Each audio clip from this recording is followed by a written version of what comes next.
Hello, I'm Robert T. Smith, host of Support Your Local Podcast.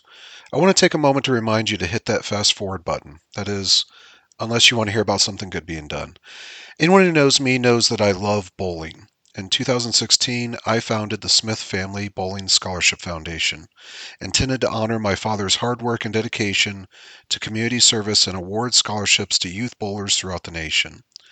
To date, we've awarded well over $15,000 in scholarships. If you are a bowler, know a bowler, have ever seen a bowler, or heard about anyone who has ever seen a video of a bowler, I'd love for you to help promote the SFBSF and its mission. Please go to sfbsf.com and see what we're all about. While you're there, please consider hitting that donate button and helping us make a brighter future for our youth. Again, that's sfbsf.com. Thank you for your time. And this episode is brought to you by Dye Real Estate and Land Company. They are the real estate agents based in Northwest Ohio that are the go-to company for people who enjoy the rural lifestyle and are looking to buy and sell some property. The whole team is amazing. I've used them in the past. I'm partial to Jaylene myself for obvious reasons, but they're all there for you whenever you need them. If you're in the market, just drop them a line at info@dyerealestate.com. That's info@dyerealestate.com. And don't forget to tell them Support Your Local Podcast sent you. I now declare the quick draw competition open.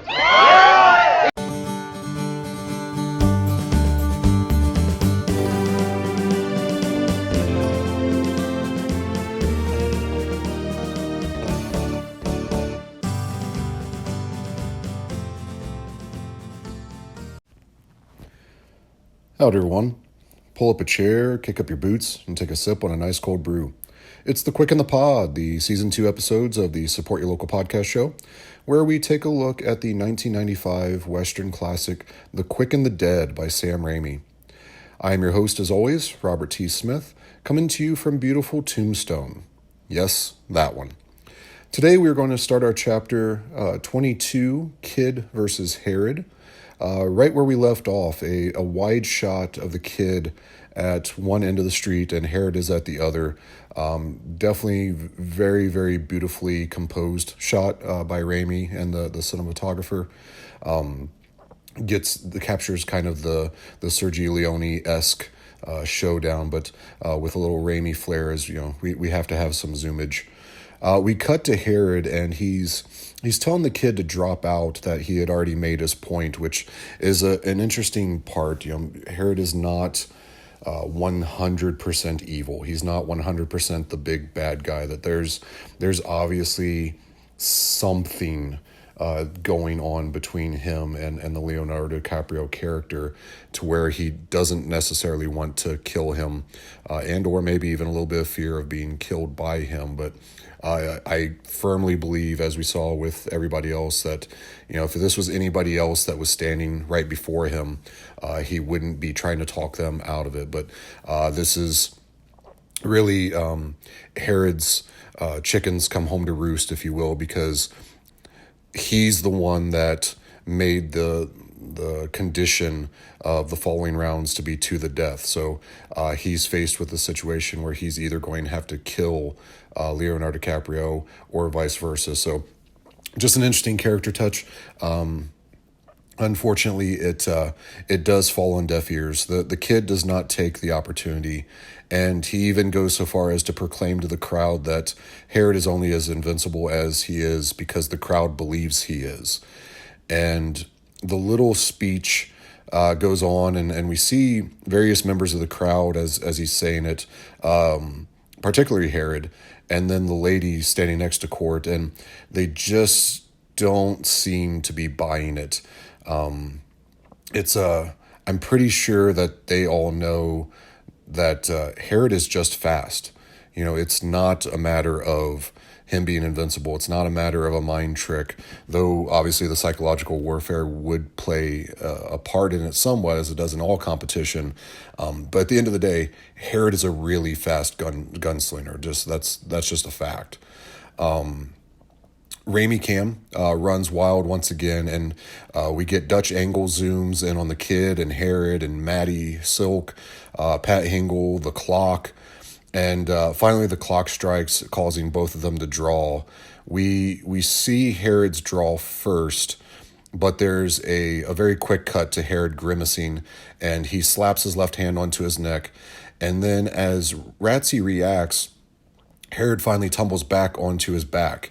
And we see a quick cut of Sharon Stone, and she's looking in the kid's direction. It cuts to a close up of Leo's face, and he's wide eyed, and it's here where we see him kind of start morphing back into his namesake. Fresh-faced Leonardo DiCaprio at this age is already kind of a fine line between a grown man and a kid, but this is absolutely him as a small child, sitting there going wide-eyed. And unlike a small child, or maybe perhaps it is, depending on your kid, he says, "Shit, that was fast."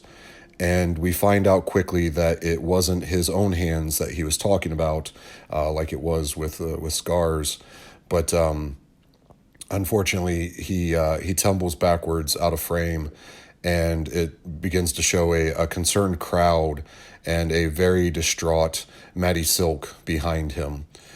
She runs to his side, and we see that Leo is in fact gut shot, which anybody that's ever seen a Western movie ever in their lives knows that that's not good. Particularly in El Dorado, we see the ramifications of, there's no really getting around it. Like a gut shot is, in that time and age with no medical care and all that, is essentially a death sentence. She looks up, and we see the doctor. He's ever socially distant, so he's ahead of his time in regards to that. But he just shakes his head no, and with a very grave look on his face, which, to be fair, I think that's the only face that actor has. It's the beard. I get it. As a bearded man with a very stoic look himself, I 1000% get it. He may be ecstatic right now. Maybe him and Herod are best buds, and they're going to go out drinking for winning. I don't know, but it's definitely not showing on his face. Even when this guy was the creepy murderer in Home Alone, supposed alleged murderer in Home Alone. Even when he became the happy grandpa at the church and later on, still looked like he could probably kill a guy, and still looked very, very grimaced in his face.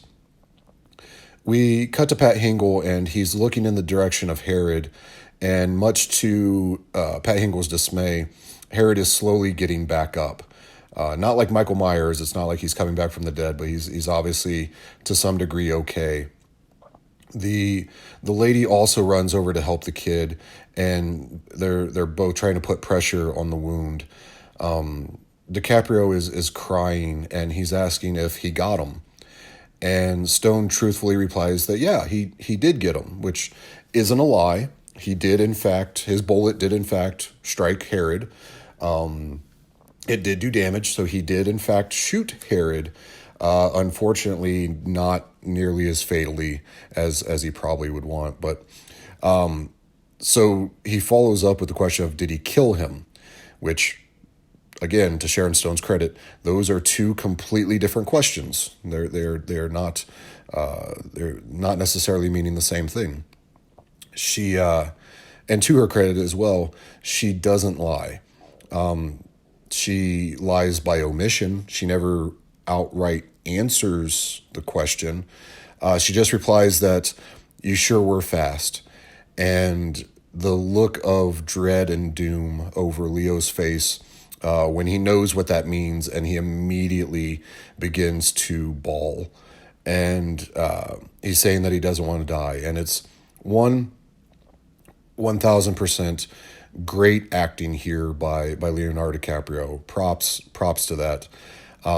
I talked previously about how Leo's character goes kind of back and forth from a formidable young man to literally just a kid.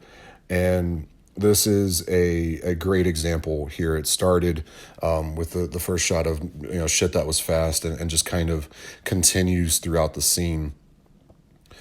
But yeah, here, just just a few seconds ago, he was a young 20-something guy that was cock of the walk and so sure in himself that he wouldn't take an out from a very formidable opponent. Regardless how fast he thinks he is, he's grown up in this town. He's grown up around Herod. He's presumably seen these previous tournaments. Hell, he's seen the fights in this tournament. So he knows that Herod is legit, but still managed to be that cocky young kid. And now he's just this scared kid, literally a kid facing his mortality. And man, I can't imagine living that, let alone being able to tap into a mindset to let me act that. And he does this so well, which obviously, I mean, it's Leonardo DiCaprio, guys. Let's be real. The guy's got legit acting chops, but it's interesting to see that he's had them all the way back, as far back as 95. Secondly, I always wonder if he's saying this because he knows he's gut shot and that he's not going to make it, or does he know that he's in no shape to continue, and the fact that Herod is still alive, and that means that he's probably heading this way to put a bullet through his head and finish him off.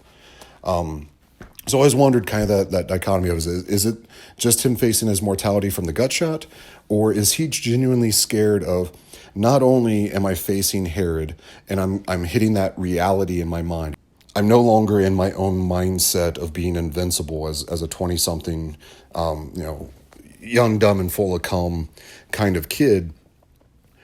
And now not only am I facing that guy, but I actually harmed him. And is that going to make him even more pissed off and want to kill me? Not that, like, he was already going to kill me. Now he really wants to kill me. And he's heading this way to finish me off. Thoughts? Let me know what you think. Hit me up in the comments on the social media and on the episode. The lady's fighting away tears herself as she's trying to comfort him.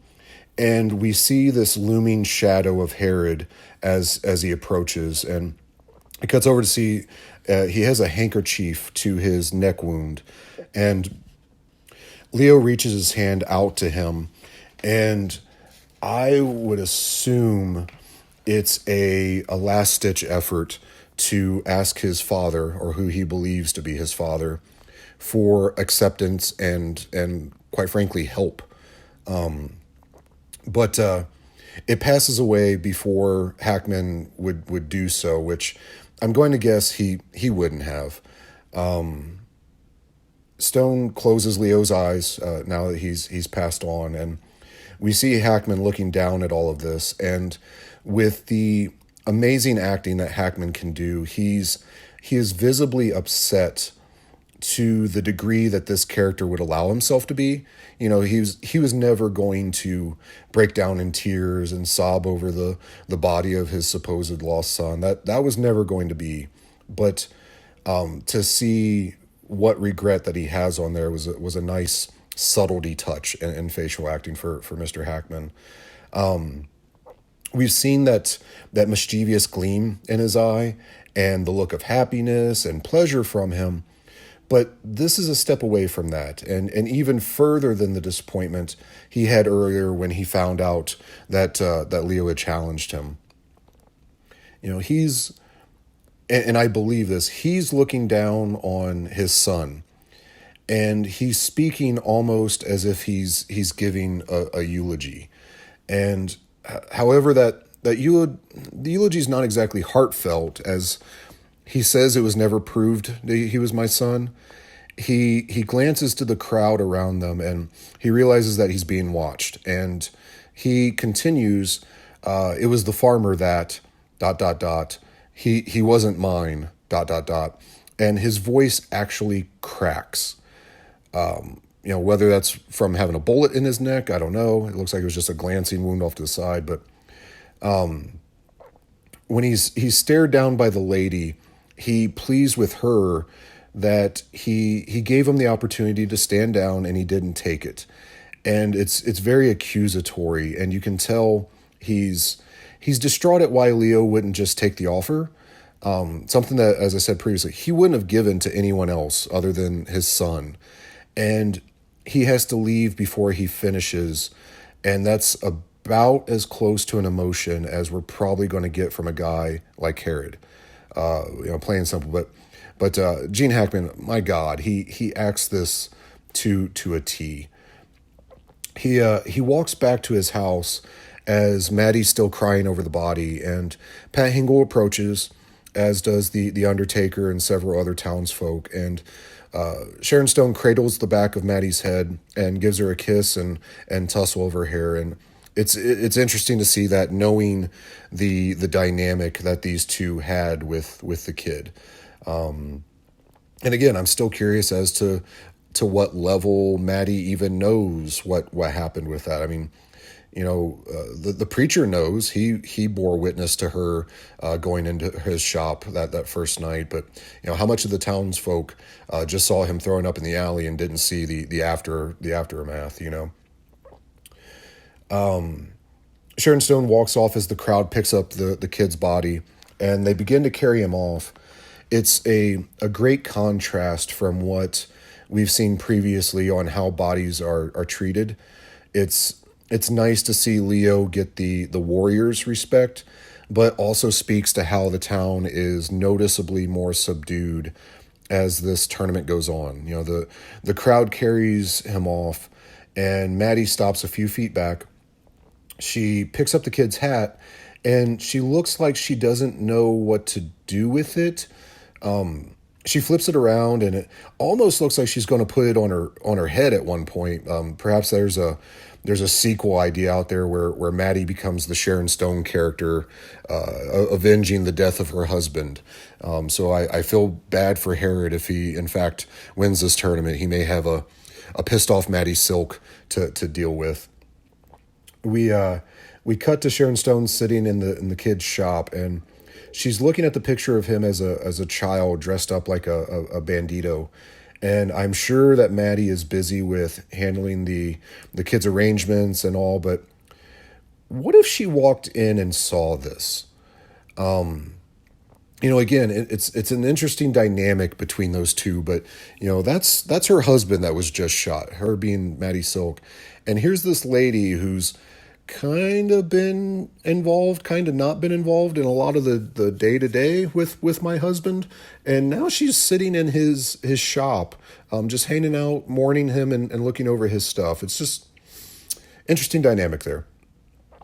Sharon Stone, now distraught, obviously, she throws the picture to the ground and it breaks the glass. And this is now Maddie's place, presumably, if inheritance laws are similar to the way they are now. And maybe that's the only photo of the kid that exists. This is the Old West. Photos weren't as prevalent. We didn't have phones and hard drives and laptops filled with pictures of mundane every 5 seconds of our life. This could very well be the only picture that ever existed of the kid, and she's tossing it around and throwing it on the ground. Just saying. The blind kid is there, and she asks him what kind of ink he has. And the kid tells her that he has any kind that she wants. And as he says it, he has these kind of, plump cheeks. And the way that he says it, it really reminds me of the one shopkeep in Oh Brother, Where Art Thou?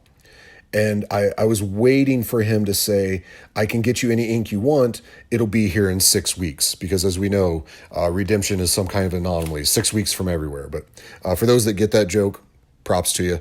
Hopefully we'll go over that movie sometime. I absolutely love that movie. She then looks at the dynamite barrels that make up Leo's bed, and she knocks on them. We cut to the outside, and the lady is standing there looking at Court, and he's sitting on the porch. The way that she's standing is identical to how Ace Hanlon was standing earlier when he was sizing Court up. And she approaches him, and she sits next to him. And that's where we end our scene for the day, with the doomsday clock getting ready to strike 6 o'clock. Dun, dun, dun. But yeah, let's have a conversation, guys. What do you think? Ultimately, was Leonardo DiCaprio the son of Herod? I loved when I had Joey Prenzi on. He enlightened me to a thought of maybe this farmer is the guy that Herod's ex-wife fucked around with. Was that guy the reason that the kid exists? Is the kid a product of that affair that ultimately led Herod to taking care of the situation with his wife? Hit me up. Let me know. Until we meet again, folks. As always, if you haven't already, please hit us up on social media. We are Support Your Local Podcast on Facebook, Instagram, and YouTube.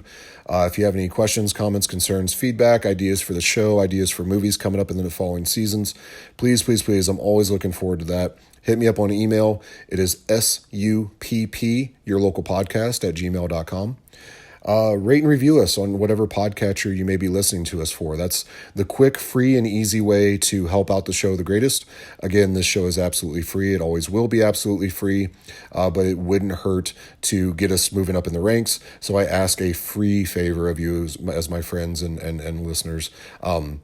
Rate and review us. Hit us up on your podcatcher. Move us up in the rankings so that we can get my soothing dulcet tones and more ear holes every week. But that'll be it for right now, folks. I will see you again next week for chapter 23, Ellen versus Court, with a very special guest, Brian Bowser. You know and love him from previous episodes. He is back. But until then, know that I love you guys. Take care. But please always support your local podcast.